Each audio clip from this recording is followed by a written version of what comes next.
Bonjour, chers étudiants, bonjour, chers élèves, excusez-moi, hein. Voilà, vous allez bien en forme cool. J'espère que vous profitez des vacances pour maximiser vos exercices, hein. Donc, il faut en profiter, hein, des vacances-là, il faut en profiter pour faire le maximum possible d'exercices. Voilà, donc, on va faire un petit rappel. Après, on verra une nouvelle leçon sur les ions dans notre quotidien. Donc, la fois passée, on avait vu l'atome, la constitution de l'atome. Voilà, on avait vu que l'atome est constitué de noyaux qui est chargé positivement et des électrons qui gravitent autour de l'atome. Voilà, les électrons sont chargés négativement. On avait aussi vu que l'atome est électriquement neutre. Cela veut dire qu'il y a autant de charges positives que de charges négatives. Puisque le noyau, par exemple, si on a 12 charges positives au niveau du noyau, on doit avoir aussi 12 charges négatives qui gravitent autour du noyau. Donc 12 positifs plus 12 négatifs, ça donne 0. Donc la charge est électriquement neutre. Voilà, donc aujourd'hui, on va voir les particules chargées, n'est-ce pas? Donc si un atome gagne ou perd un électron, il ne devient plus un atome, mais une particule chargée.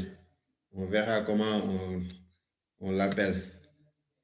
Donc, ici, on va voir une analyse de quelques analyses en moyenne en milligrammes par litre.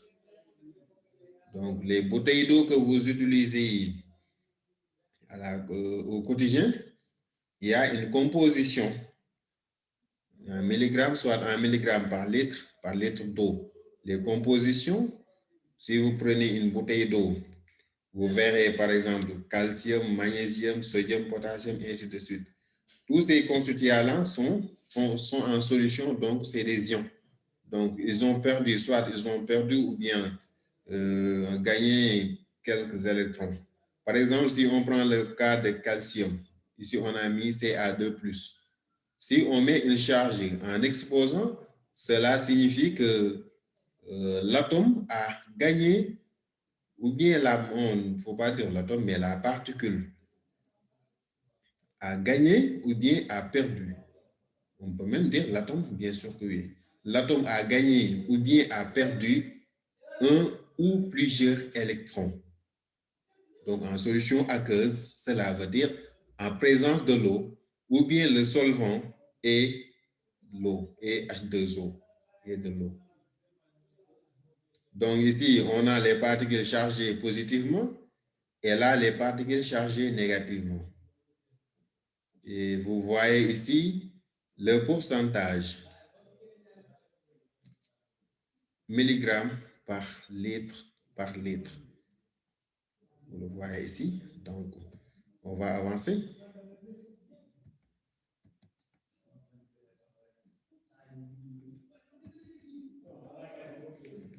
Grand A, la nature des ions. C'est quoi un ion? Un ion, c'est quoi? Par définition, les ions sont des espèces chimiques obtenues après gain ou perte d'au moins un ou plusieurs électrons par une molécule ou un atome. Donc, on peut avoir un atome qui perd ou gagne un ou plusieurs électrons. Dans ce cas, on parle d'ion monoatomique. Pourquoi? Parce que l'atome est constitué d'un seul élément. Et si on a une molécule qui gagne ou perd un ou plusieurs électrons, dans ce cas, on parle d'ion polyatomique. Pourquoi? Parce que dans la molécule, il y a plusieurs atomes. Le gain d'un ou plusieurs électrons dans un atome ou molécule donne un ion négatif appelé anion. Donc, par définition, l'anion, c'est une particule, un atome ou bien une molécule qui gagne un ou plusieurs électrons. Et sa charge est est négative, donc c'est Cl-. S'il gagne, sa charge est négative. Donc, c'est des électrons qu'il va gagner. Et on l'appelle anion. Anion. La perte d'un ou plusieurs électrons dans une entité chimique donne un ion positif, appelé cation. Donc, par définition, un cation, c'est une particule. Une entité chimique, ça peut être un atome ou bien une molécule, qui perd un ou plusieurs électrons. Et sa charge est, en exposant, est positive. Dans ce cas, on peut avoir, par exemple, on donne quelques exemples d'anions, par exemple, le Cl-. Au départ, on avait l'atome de chlore qui gagne un électron. Il gagne un électron, on a mis ici, on a mis Cl-. Donc, il ne faut pas mettre Cl1-, mais on met justement Cl- pour montrer qu'il a gagné, il a gagné un seul électron. S'il avait gagné 2 ou 3 électrons, à la place de moins, on va mettre 2- ou bien 3-. Ici, la perte d'un ou plusieurs, appelé cation. Un exemple de cation, on va prendre l'exemple de cuivre. Sa formule chimique, c'est Cu. Maintenant, s'il perd 2 électrons, ça devient Cu2+. On a Cu2+. Donc, il a perdu 2 électrons. S'il avait perdu un seul électron, on va mettre Cu+, 3 électrons, Ci3+, 4, Ci4+, ainsi de suite. Donc, en exposé, on mettra toujours la charge, le nombre d'électrons libérés en exposant. Un composé ionique, c'est un solide dont les composés élémentaires sont des ions. Donc, l'ensemble des ions forme ce qu'on appelle un composé ionique. Un ion est dit monoatomique s'il est formé à partir d'un seul atome, ça on l'a déjà vu. Polyatomique s'il résulte de plusieurs atomes. Test de reconnaissance. Maintenant, comment est-ce qu'on peut reconnaître les ions? De par leur réaction en présence d'un réactif, on peut les distinguer les uns des autres. Donc, la manière dont ils réagissent n'est pas la même. Pour mettre en évidence, pour cela, on va effectuer quelques expériences pour appuyer notre explication. Pour mettre en évidence la présence d'ions dans des solutions, on réalise des réactions de précipitation. Un précipité, c'est quoi? Donc, un précipité, ce n'est rien d'autre qu'une particule solide en suspension.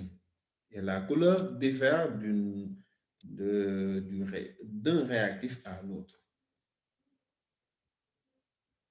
Et ici, on a donné la définition. On appelle précipité un solide qui apparaît dans un liquide homogène. Lorsqu'un précipité apparaît, on appelle cela une précipitation. Pour réaliser les tests, on verse une petite quantité de solution contenant l'ion à tester dans un tube à essai. Ici, vous avez le tube à essai. Solution contenant l'ion à tester. Et le réactif. C'est le réactif qui permet de détecter la présence ou non de l'ion. Donc ici, il y a la formation de précipité. Cela prouve que le test est positif. Donc, il y a la présence de l'ion à tester. On ajoute ensuite quelques gouttes de réactif dans le tube à essai. On observe alors la couleur précipitée obtenue. Donc, on peut affirmer qu'il y a la présence d'ions à tester. On donne un tableau là où il y a les ions et la couleur du précipité. Si on veut tester l'ion Fe2+, l'ion de fer, donc c'est un cation qui a le fer. Fe2+, qui a perdu 2 électrons. on peut utiliser le réactif soude. On a la couleur du précipité verte, la couleur verte. Donc, la couleur verte montre qu'il y a la présence de Fe2+. Fe3+, on utilise toujours le réactif soude. Soude, c'est l'hydroxyde de sodium, le NaOH, hydroxyde de sodium. On a la rouille, ce qui montre la présence de Fe3+, l'atome de fer qui a perdu 3 électrons. Comme vous le voyez ici en bas, donc ici, il y a le précipité vert. Ici, il y a la rouille. Maintenant, si on veut tester l'ion Cu2+, on utilise toujours le réactif soude. Il y a un précipité bleu qui montre la présence de l'ion cuivre. Si on veut tester l'ion Al3+, on utilise le réactif soude. En présence du réactif soude, on a un précipité blanc. Zinc aussi, on va avoir un précipité blanc. Le chlore aussi, précipité blanc qui noircit à la lumière. Donc, si on utilise le nitrate d'argent comme réactif, donc on obtient un précipité blanc. En présence de la lumière, le précipité se noircit. Donc, il y a la présence des ions Cl-.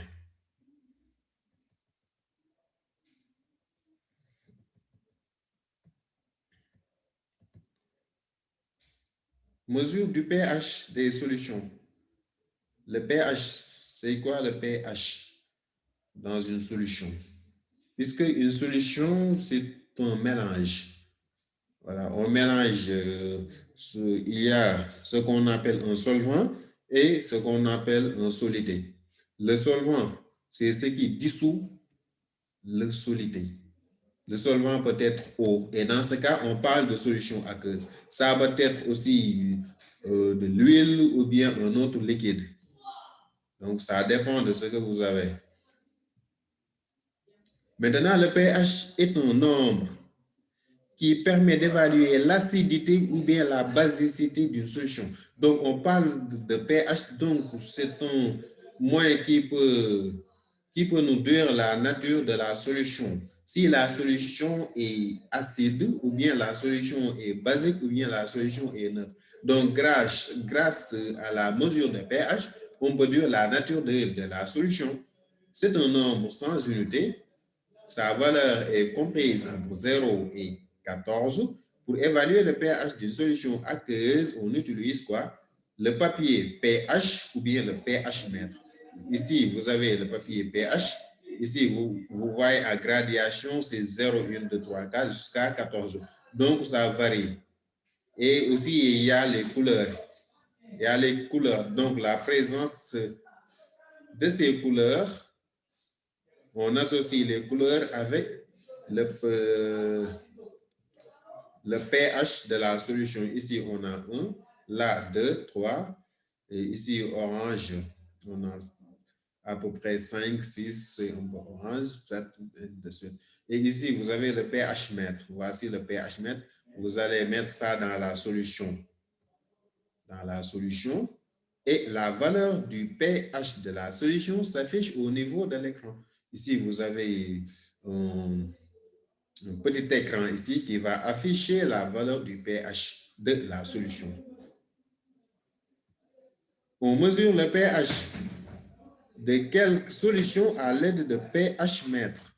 Donc ici, vous voyez que la valeur du pH, ça varie de 0, entre 0 et 14. Et au niveau du juste milieu, vous avez la valeur 7 qui indique que la solution, la nature de la solution neutre. Donc si le pH égale à 7, on peut dire que la solution, elle est neutre. Si le pH est compris entre 0 et 14, on a une solution acide. Voilà. Le pH de plus en plus acide. Donc, de 7 à 0. Allant dans ce sens-là, on peut dire que le pH augmente. Et ici, vous avez entre 7 et 14 le pH de plus en plus basique. Si vous avez un pH compris entre 7 et 14, on peut dire que le pH est, ou bien la solution est basique. Voilà. Donc, plus le pH est proche de 14, plus la solution est basique. Plus le pH est proche et voisin de 0, plus la solution est acide. C'est ce que vous voyez ici. Excusez-moi.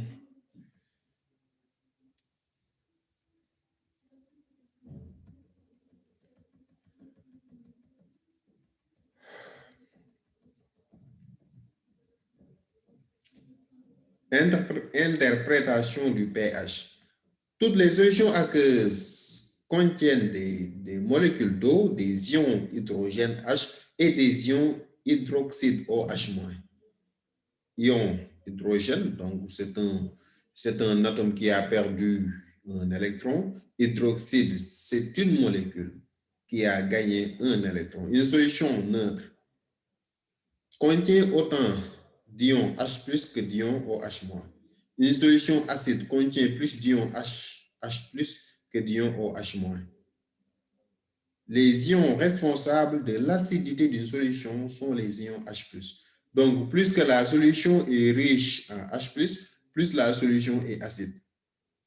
Une solution basique contient plus d'ions OH- que d'ions H plus. Les ions responsables de la basicité d'une solution sont les ions OH-. Donc, plus que la solution est riche en OH-, plus la solution est basique. Et si on a autant d'ions H plus que de OH-, on dit que donc la solution est neutre. Effet de la dilution sur le pH des solutions. On dilue progressivement. Première expérience. On va procéder par des expériences qui va nous aider à mieux comprendre les choses. Donc, on dilue progressivement une solution acide avec de l'eau distillée en mesurant le pH de la solution obtenue. Observation. Qu'est-ce qu'on observe après dilution de la solution acide? On constate que le pH de la solution augmente et se rapproche de 7. Qu'est-ce qui se passe lorsque le pH de la solution se rapproche de 7? Donc, la solution devient de moins en moins, donc la solution devient moins acide. Plus le pH est voisin de 7, plus l'acidité diminue. Donc, la solution devient moins acide. Deuxième expérience. On réalise la même expérience avec une solution basique. Une solution basique, par exemple, la soude, le NaOH, hydroxyde de sodium. Donc, c'est une solution basique, n'est-ce pas? On constate que le pH après dilution, on prend une solution de soude, on ajoute de l'eau distillée, on est en train de diluer. Donc, c'est l'ajout de H2O, de l'eau. On observe que le pH de la solution diminue et se rapproche de 7. Qu'est-ce qui se passe si le pH de la solution se rapproche de 7? Si le pH de la solution se rapproche de 7, on peut dire que la solution devient de plus en plus basique. Donc, la solution devient non, la solution devient moins basique. Donc, si le pH se rapproche de 7, la solution devient moins basique. Si le pH se rapproche de 14, on dit que la solution devient de plus en plus basique. Maintenant, ici, puisque le pH se rapproche de 7, on affirme que la solution devient moins basique. Conclusion. Donc, quel est l'effet de la dilution sur une solution acide et sur une solution basique? Donc, lorsqu'on dilue une solution acide avec de l'eau distillée, le pH diminue et se rapproche de 7. Quand on dilue une solution basique, elle devient moins basique et son pH se rapproche de 7. Donc, la dilution diminue le pH de la solution acide et de la solution basique. diminue l'acidité et la basicité, autrement dit. Par exemple, si vous prenez une solution de citron, le citron est acide, n'est-ce pas? Si vous y mettez de l'eau, vous sentez que le goût devient de moins en moins faible, n'est-ce pas? Donc l'acidité est en train de diminuer. Vous êtes en train de diminuer l'acidité. Si vous prenez une solution basique, comme les détergents que vous utilisez à la maison, donc c'est une solution basique. Si vous y mettez de l'eau, vous sentez qu'il y a quand même une augmentation ou bien une diminution quand même de la teneur en détergent. Donc, vous êtes en train de diminuer le pH de la solution basique. On va voir la partie suivante, attaque des métaux par une solution d'acide chlorhydrique. L'acide chlorhydrique, donc sa formule c'est HCl. Ici, vous avez au départ une solution fer plus acide chlorhydrique. Ici, zinc plus acide chlorhydrique, vous mélangez ces deux. Aluminium plus acide chlorhydrique. Cuivre plus acide chlorhydrique. Qu'est-ce qu'on constate? Après le mélange, au niveau de ces trois tubes-là, il y a une effervescence. Donc, il y a un dégagement de gaz. Si vous approchez du feu, vous constatez qu'il y a une détonation. Et cette détonation est responsable d'un gaz. Et là, au niveau du quatrième type, rien ne se produit. Donc, on peut dire que le cuivre ne réagit pas avec l'acide chlorhydrique, alors que le fer, zinc, aluminium réagissent avec l'acide chlorhydrique. Avec le cuivre, il ne se passe rien. L'acide chlorhydrique ne réagit pas. Avec il y a effervescence, ce qui traduit le dégagement gazeux, l'acide chlorhydrique réagit avec le zinc, fer, aluminium. La détonation montre qu'il s'est formé un gaz. Au niveau de ces trois types, il s'est formé un gaz, le dihydrogène.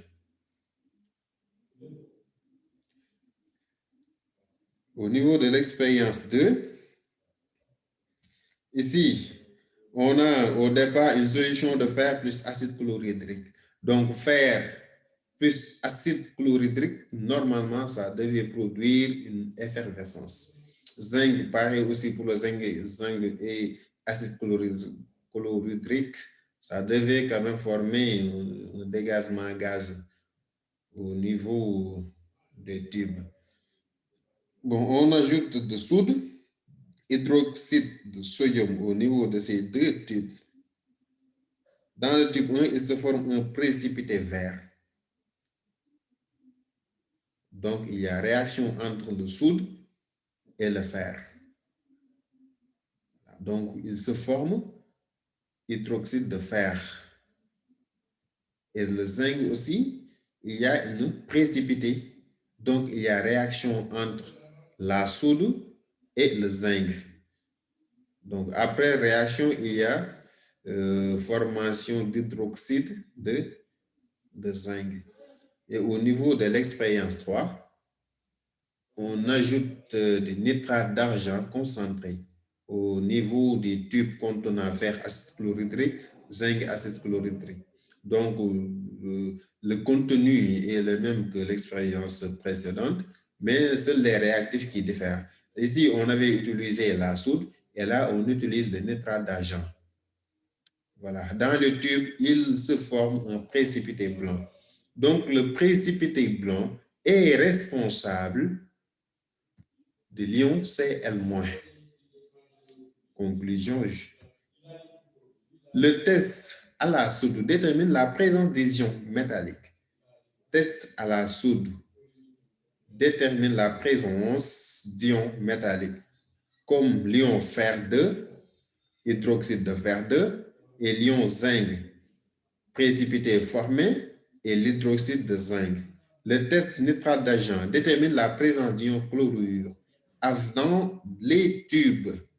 Les deux types, car le précipité formé et le chlorure d'argent. Donc, je pense que c'est la fin du cours. on va quand même essayer de voir une série d'exercices là où il y a des exercices. Ça va nous permettre à accumuler le maximum possible. Mais néanmoins, vous pouvez apprendre, lire, relire la vidéo, essayer de voir le cours. S'il y a des parties que vous ne comprenez pas, vous pouvez me poser des questions. Voilà, je ne sais pas si dans la plateforme, il y a voilà, il y a un espace où vous pouvez vous poser vos questions. De toute façon, on est là pour que vous compreniez le mieux possible. Donc, attendez à une série d'exercices d'ici quelques temps. Après, il y aura une séance de correction de la série d'exercices.